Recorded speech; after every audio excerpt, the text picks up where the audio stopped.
Welcome to Figure Feedback. My name is Jeremy, and today I want to share with you some industry news. And unfortunately, it's not good news. Hasbro just announced that they're going to be initiating another round of layoffs, and it affects quite a few of their staff, in addition to more layoffs that were announced previously.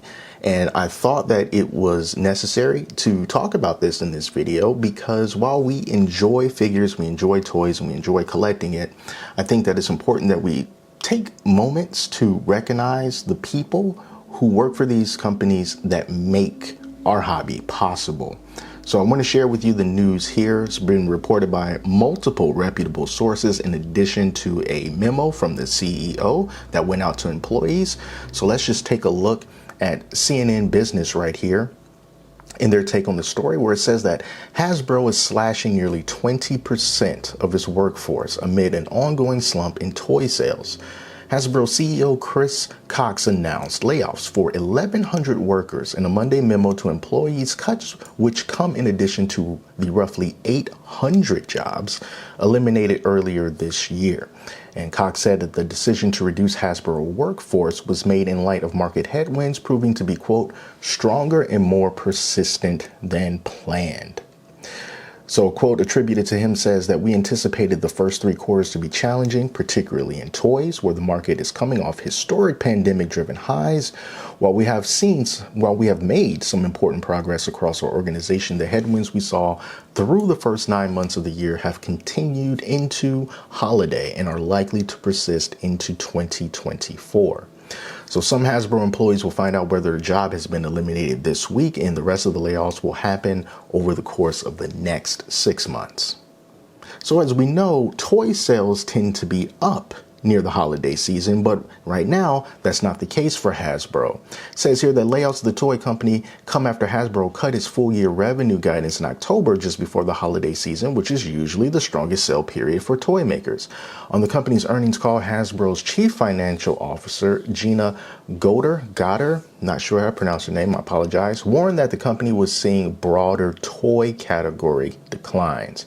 And then it goes on to say how it's not the entire toy industry, because Mattel is doing pretty good based on the success of the Barbie movie, which was the highest grossing movie at the domestic box office for a few weeks this summer. It brought in around $1 billion.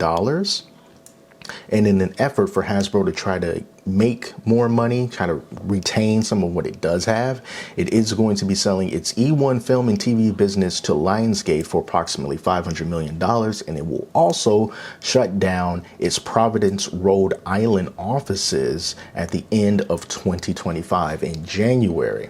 Now, Reuters actually had a link to the memo that Hasbro CEO sent to staff, and this is what that memo says here. So it says, team, a year ago, we laid out a strategy to focus on building fewer, bigger brands and began with the process of transforming Hasbro. Since then, we've had some important wins, like retooling our supply chain, improving our inventory position, lowering costs, and reinvesting over $200 million back into the business while growing share across many of our categories. But the market headwinds we anticipated have proven to be stronger and more persistent than planned. We're confident in the future of Hasbro. The current environment demands that we do more, even if these choices are some of the hardest that we have to make. And that's when he says that they're going to do some headcount reductions affecting 1,100 people across the world, in addition to the 800 that they had already done. So whenever you see news like this, especially during the holiday season, is devastating, particularly if you work for Hasbro and you happen to get this memo at 4:30 p.m. Eastern. So if you're working a traditional 9 to 5 job, that means that you found out that you're probably going to be let go about 30 minutes before the end of the workday to start your week. Would have been nice to have known about it earlier, but if you did that, then maybe you wouldn't have been as productive as you could have been if this weren't weighing on your mind. So they decided to tell you right before the end of the traditional office day.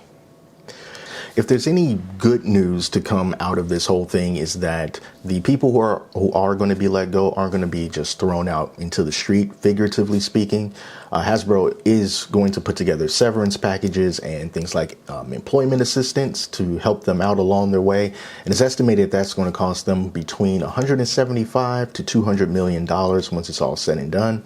And then looking real quick back at this memo here, it says what happens next. Hasbro says, the CEO says that we're making changes across the entire organization. Some functional areas will be affected more than others. Many of those roles are affected, have or will be informed within the next 24 hours. Although the timings vary by country in line with local rules and subject to employee consultations where required.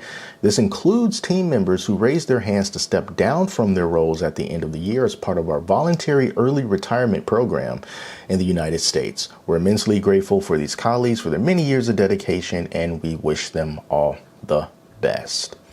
So yeah, very bad news for the Hasbro folks just across the board. That is a lot of people. Now, when we kind of just think about what's happened here, and as they said, the demand for toys and purchasing toys just has not been there as much as they thought that it was going to be.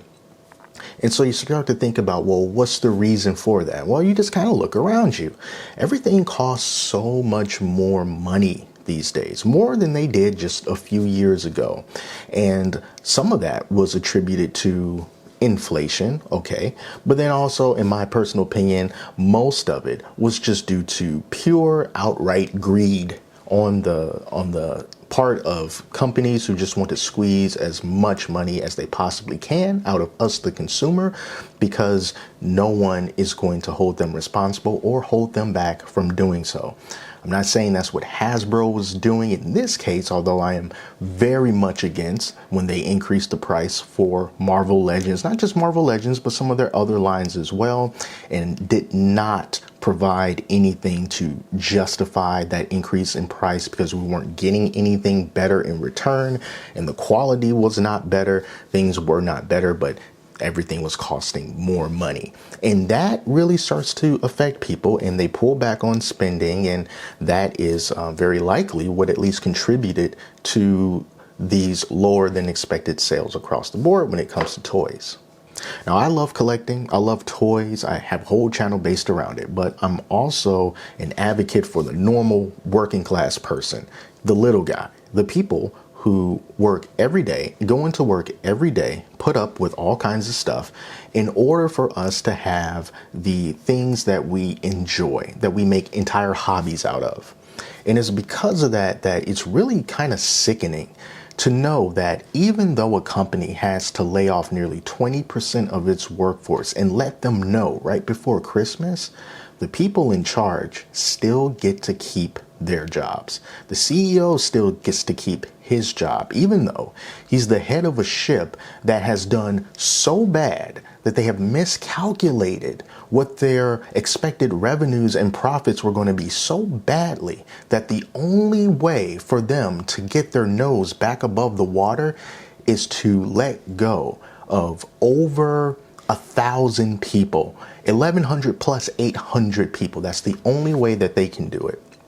To me, that shows a tremendous failure in leadership.